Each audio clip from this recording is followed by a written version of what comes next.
welcome to Bookwood.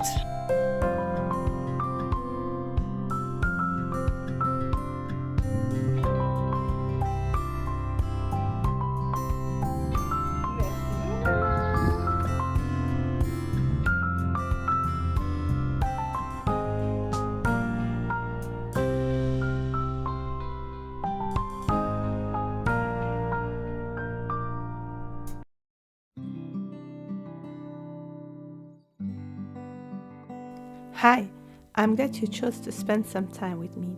In today's video, I'll go over my stats and my reviews for my reading in the month of July. Let's start with the stats as we always do. I gave you a little flip through until the page where I am setting up my stats page so that you have an idea of what my journal looks like after the pen. We flipped past my prompts and score page for the game night Athon. As you can see on that one, I have indeed read the 5 books I set out to read and obtained a score of 1,239 points. You can find more information on this readathon in my July reading journal setup and the 2 vlogs I made for it. Most of the decoration of this setup is made with the scraps that were left over after setting up my reading journal for July.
This month I picked up 12 books, DNF'd none, and unfortunately I discovered no new 5-star reads. 6 of the books were physical books, and that was for 2,302 pages, and 6 of them were audiobooks for 50 hours and 45 minutes. This is a statistic that surprises me, because if we are going back to my planning and my TBR, then I planned out to read almost 4,000 pages, and I have planned for only about 28 hours of listening. This because in the month of July my kids are home and I spent way more time with audiobooks and way much more time at playgrounds watching them play and reading books. Unfortunately, July did not go at all as we had planned, and that had a huge influence on my reading. Our car broke down, so no leaving the house or the village to go to another playground to discover. Also, no other places that we visit at all. We had some friends coming over for a week, and I read less during that period as well.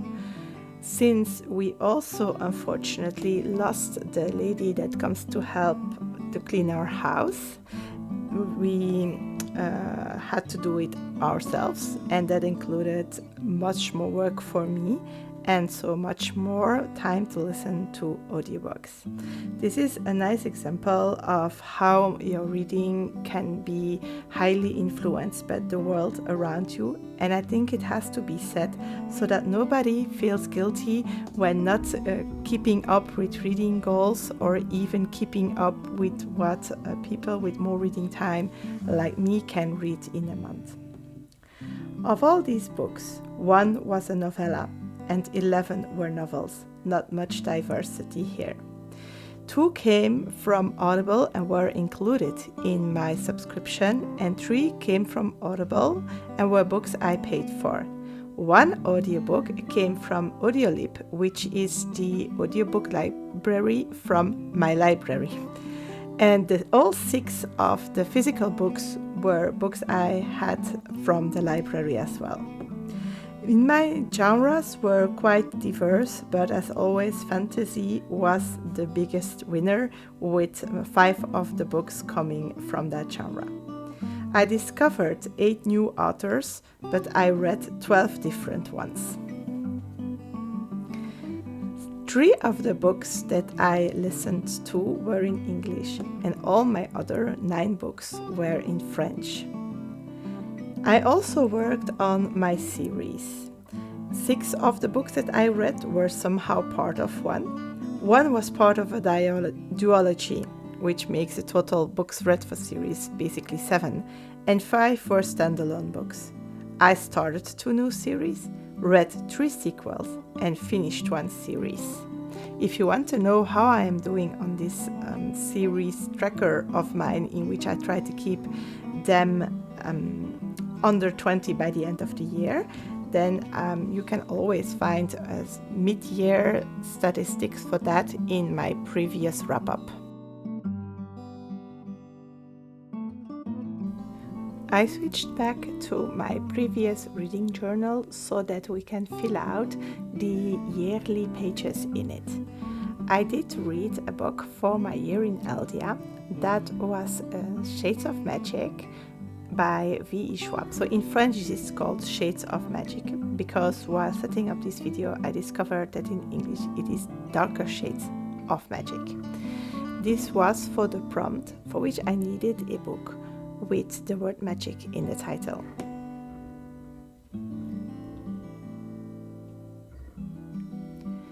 I read 3 books that I could use to fill in some prompts of my yearly long 52 book club challenge for 2025.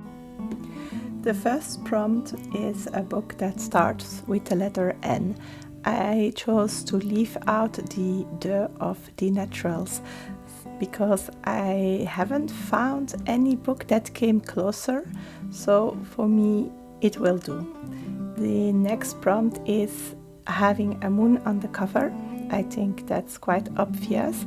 And then the last one, I needed a magician in the story, and in Shades of Magic, the main character describes himself as a magician. So that's why I picked those. I gave myself a little bit more time to talk about these prompts by pasting them in afterwards. Please let me know if you like it this way or that you prefer just to fly over this challenge.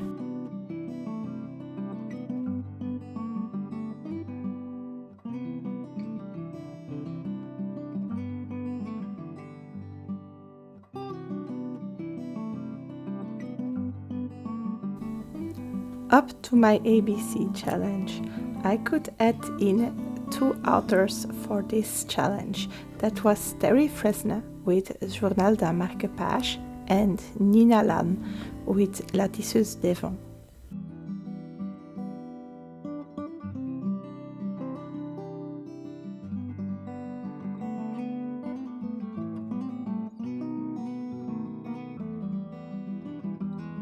This month I could add in a book in the Les Étapes Indiennes reading challenge.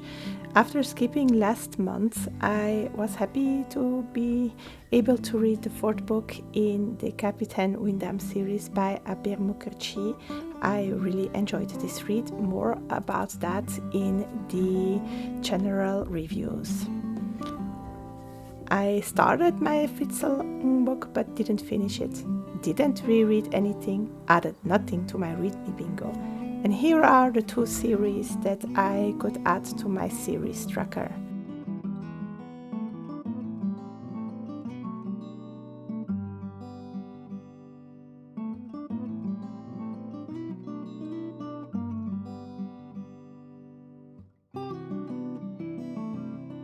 The first is Shades of Magic by V E Schwab. And the second is La Librairie des Chats Noirs by Pier Giorgio Polixi. I don't know how many books there are in this series still, since it is still being written, so I added in some little dots to signify that to me.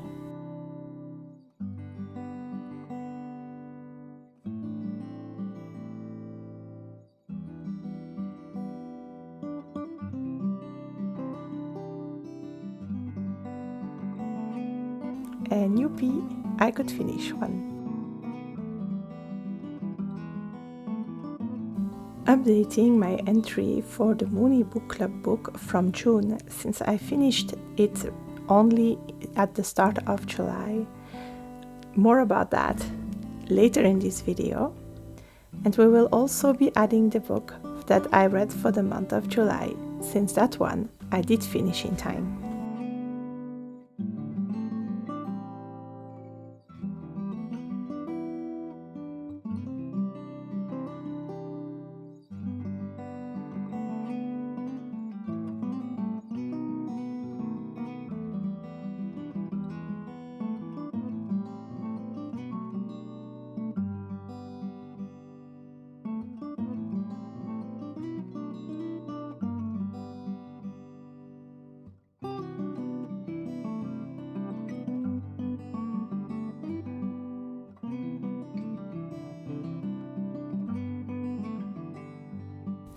Time to flip all the way to the back to update my entry for the Magicarium Readathon by La Bibliothèque d'Emilia. More information on this readathon you can find in my previous wrap-up video. I did not finish it, that was not a problem since it ran all the way to end of July, and it's now time to add in the remaining titles. Since I did listen to an audiobook, I gained this little siren form as a bonus.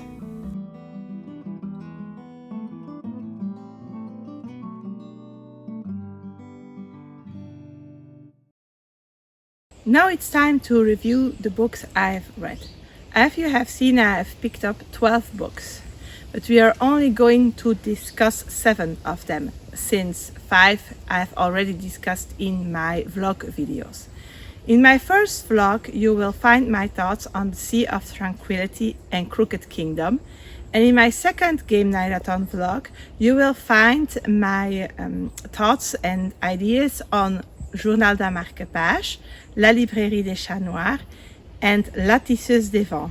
Unfortunately, without really paying attention, I have picked 3 French books for that one, but they are still quite interesting and maybe you would like to see them translated.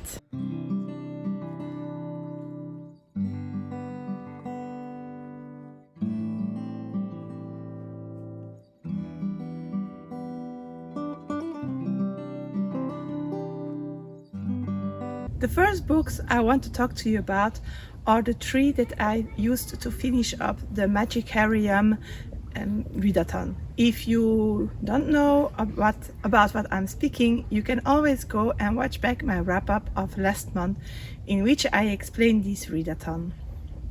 I do this challenge only with audiobooks, so I finished up the Naturals that I started last month for this, and I really liked the idea of the book, of this world in which that's our world, in which people live with some special powers, all quite different, and that these are invited to be trained by the FBI to help solve cold cases. We are going to follow a girl that is a natural profiler.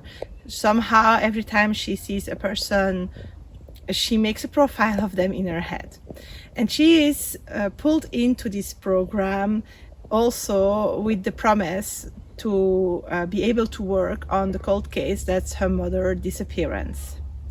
We will follow her throughout meeting the other young ones, because it's all teenagers that are in this house in which they are trained, and then we will slowly see how the case they are working on collides with the case of her mother.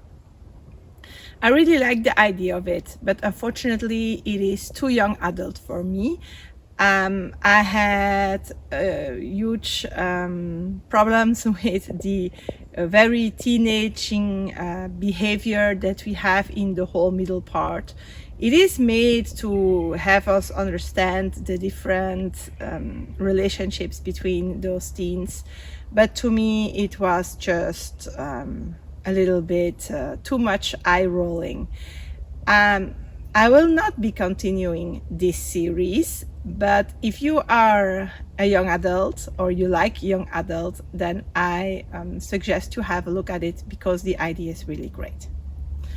The second book that I listened to for this challenge was The Traitor Queen, which is the second book in the Bridge Kingdom series. I didn't enjoy very much the first book in this first duology, but I decided to listen to the second one just to have the story as a whole. And I must say that I did enjoy the second book much more. It was more high-paced, there was more progress, there was more adventure, and I think that the characters did grow a whole lot, and that made that the story float more than the first one. I am still not sure though that I will listen to the other books in this series. The last book for this challenge that I picked was Galatea. At the start I picked a classical physical book that is a story that should be for children, that is telling in the story the Greek myths, and I started to read that book with Niklaus, but he found it not very attractive, and for me, imagining him to understand, I think this book isn't aimed at children at all. And I started the month by thinking that I would finish reading this book, but as I told you before, July was a strange reading month and I didn't saw me having the time to read it, so I picked Galatea, which is a short novella, It's 46 minutes listening time, and it was available on my library app.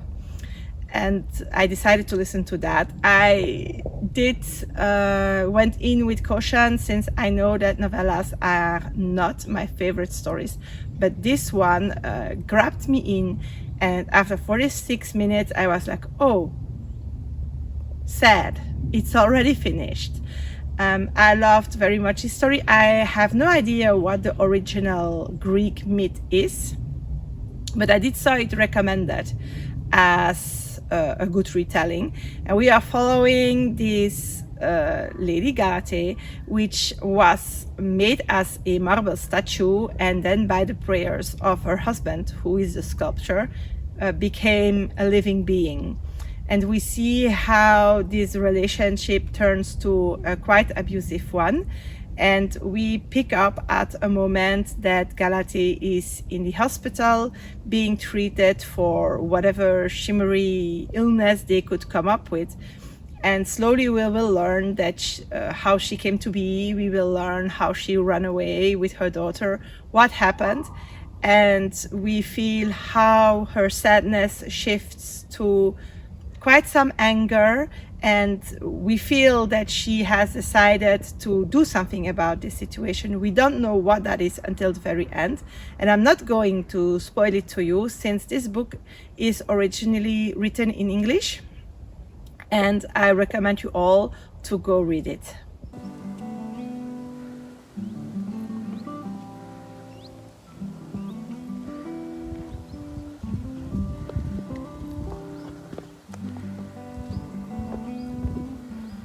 This stop we are going to talk about the last 4 books.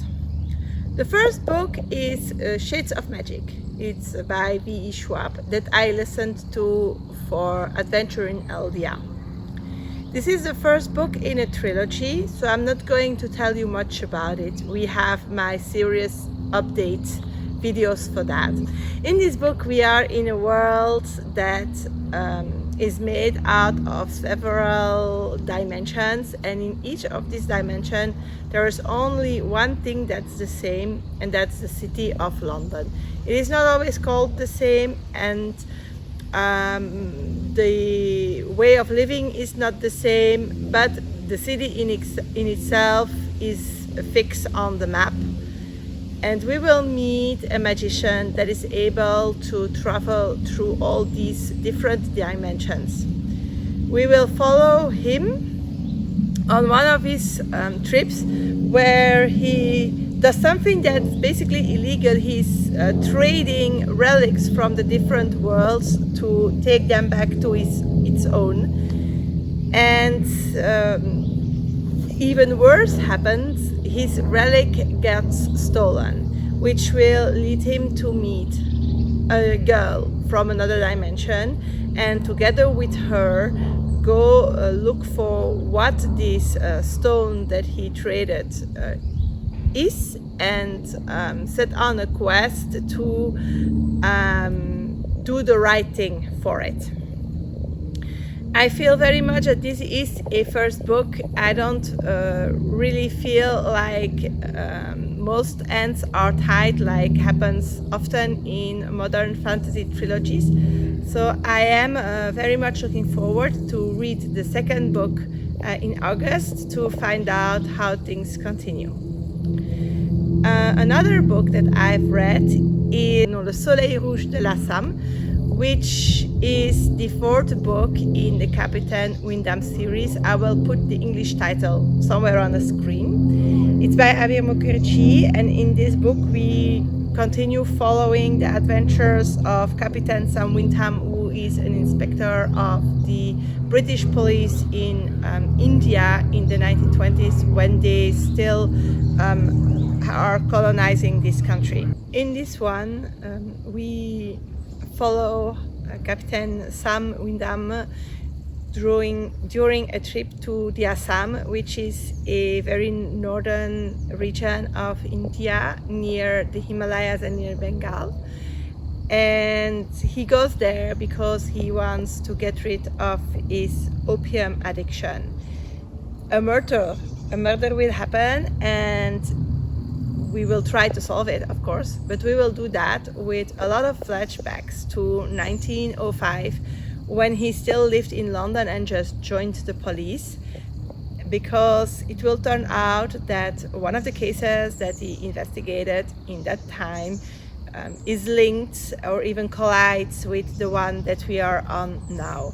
I always enjoy going back to this world, and I find that these books are very interesting to read. We always learn something about that period in time, about worldviews, about how the world was evolving, and I enjoyed reading this one as much as I enjoyed reading the other three.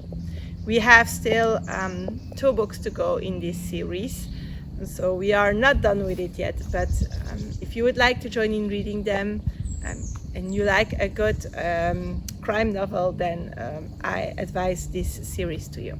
The third book I want to talk to you about is Uprooted by Naomi Novik. It was the Mooney Book Club book, and I would probably not have picked up this book or known about this book if it was not the book of the month for our book club. And it is a standalone fantasy that I liked very much. It is using ideas or elements from the Slavic myths and legends, and I thought that the whole book was very original. We follow this girl that is chosen to go live with the dragon, which is a human wizard, in his tower. And in all this society, nobody really knows who he is or what he does or what happens to the girls that he takes with him. They just know that after 10 years they come back, and somehow after a few weeks spent in their family, they set off to discover the rest of the country. So this girl wasn't supposed to be the one chosen. She's clumsy, she's a little bit wild in who she is, and so she's very surprised. And when we go with her to live with this wizard, we get a whole part of the book that is, to me, full of very fun dialogues in which she's the one like, and you are not going to get me. And we clearly feel that there is some type of misunderstanding in things. And that will get clear at one point where he says to her, well, use magic. And she goes like, I don't know magic. But what do you think I have been teaching you from the day you arrived up till now? And that makes a turning point from where that I think the dialogue still stays interesting, but that we go into more discovery of the magic in this world. One day this girl will be approached by the people of her village because her best friend has been taken by a wood that is like an identity in itself that is clearly maleficent. And together with her we will discover what exactly this wood is about, and we will go and try to get rid of the evil that's in it so that the country can be in more peace than it was. The thing is with this book is that there is like, at some point I feel that we closed a book and that we start a new one that goes off in the same but then another direction, and that part is quite confusing and maybe unnecessary. I think some of the elements of it add to the background story of the wood and what is happening, but it is quite confusing. Most people in the book club or found this or did stop at the moment that this happened. I found that when I was reading it or listening to it, I was really drawn into it, and that the confusion came afterwards. It is still, I think, worth giving it a try if you like a more complicated fantasy standalone book. The very last book I just going to mention to you is the book that I'm reading for the Fitsalong. It is the first part in the third book in the 20-man trilogy by Robin Hobb. In French it is called Le Dragon des Glaces. I did start it in July, but I didn't make it over the half of it. I am thus finishing it in August, and I will talk to you more about that book in my August wrap-up. I hope that you have enjoyed this video. I wonder, have you read any of these books? What are your thoughts? And do you have any book recommendations for me based on the books that I liked in July?